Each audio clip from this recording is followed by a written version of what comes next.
This is one of our bathroom paper holders, and for some reason the printer that I used to print these photos off from my computer has lopped off the top of everything. So you can't, this is the top of the bathroom paper holder, and it came off right there. And then my husband's going to fix it. So I've got to put these in some kind of order. I've got to decide what order I want these to go on my page. And then when I decide what order I want, then I have to decide what size I want, how many photos I want on a page, how I want them grouped, which ones I want to cut out, how I want to crop them out, and then I've got to decide the paper colors. Any place you go on the internet, or you look in a book, you read in a book, you're going to find that people tell you to use your photographs, use the colors in the photographs in choosing the paper that you're going to use. Well, there's some blue and some brown and some green in here. And of course my husband's head's lopped off because of the printer. And there's gray, and there's the brassy gold color, and then there's yellow. And more of the same.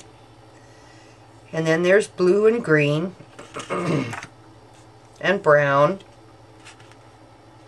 and the flame. Ooh, and then quite a flame. But as you look through your photos, you look to find what the predominant color is. And the predominant colors seem to be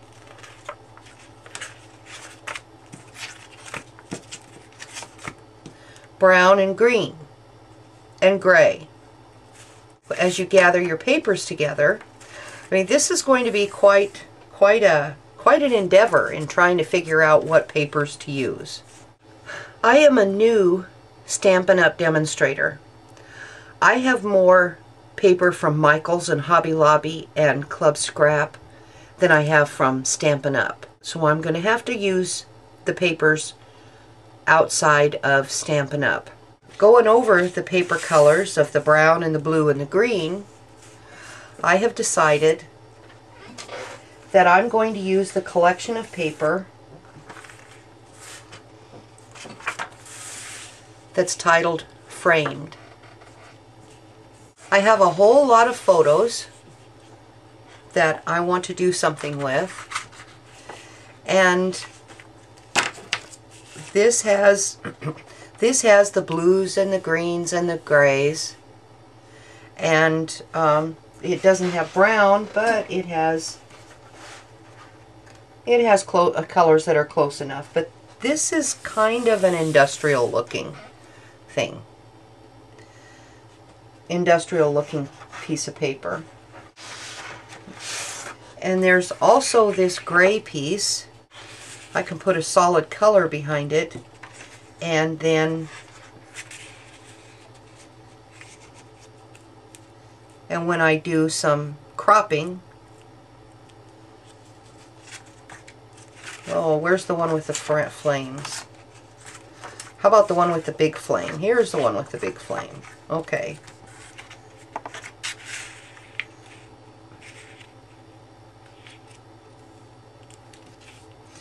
I can do things like this. I realize that a lot of you will not have paper like this. This is just to give you some idea. If you don't have paper like this, and you want to do something similar to this,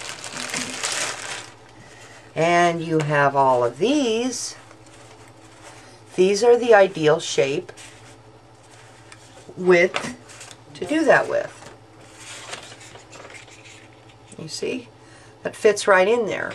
So let's measure that hole and find out what that hole is.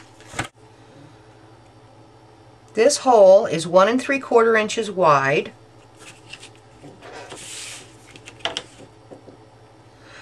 by 1 3/4 inches tall.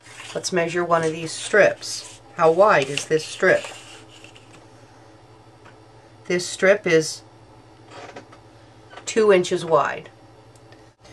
Once you decide what paper you want to use, now you've got to figure out the placement, where you want to place your photos.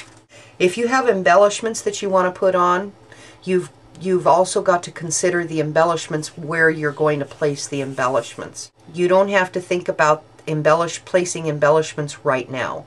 Right now we are just going to consider photo placement and then make some decisions about cropping. This piece of paper has all of these squares available. Am I going to use all of the squares? Am I going to cover up all of these colors? Am I going to just put the small pictures in there so you can see the outside colors, letting this be the mat? How much of these photos am I going to cut away? Now you need to decide how you're going to crop these photos. Are you just going to use your scissors and then just cut this out there and there? Are you going to use a paper trimmer? What tools do you have available? If you don't have a paper trimmer but you do have scissors and you want to cut this out, and you have a ruler, and you have a pencil, sometimes that was all I had to begin with. If you want to crop this photo, and we're going to pretend that his head is not cut off. We're going to take this line, this arrow line right here. This is a solid line here that we can use. We're going to take and put it so that it's even with the edge of the photo. Now with a pencil is okay, a pencil is good. An ink pen is not. We're going to make a mark here in the white area of the photo, and we're going to make another mark up here. You see the mark that I made there and there? Right there and right there. Over on this side. But we're going to cover him up with the ruler. We're going to line that up, and then we're going to make a mark up here, and we're going to make a mark there. Okay. A lot of people have these in their homes. Not everybody, but quite a few people have these in their homes. And if you have a self-healing mat of some kind, or a cutting board, a kitchen cutting board that's clean, you can use that. And if you have a little thing like this that comes with a cutting blade like this, and this is a self-healing mat, if you have these in your home,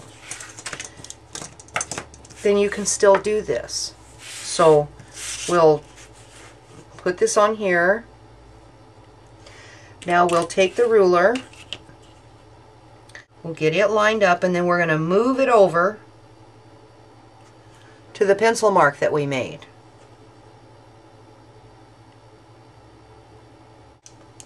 I better pull this in some. Put it against the ruler, and then we're going to just drag it along, and there's one cut.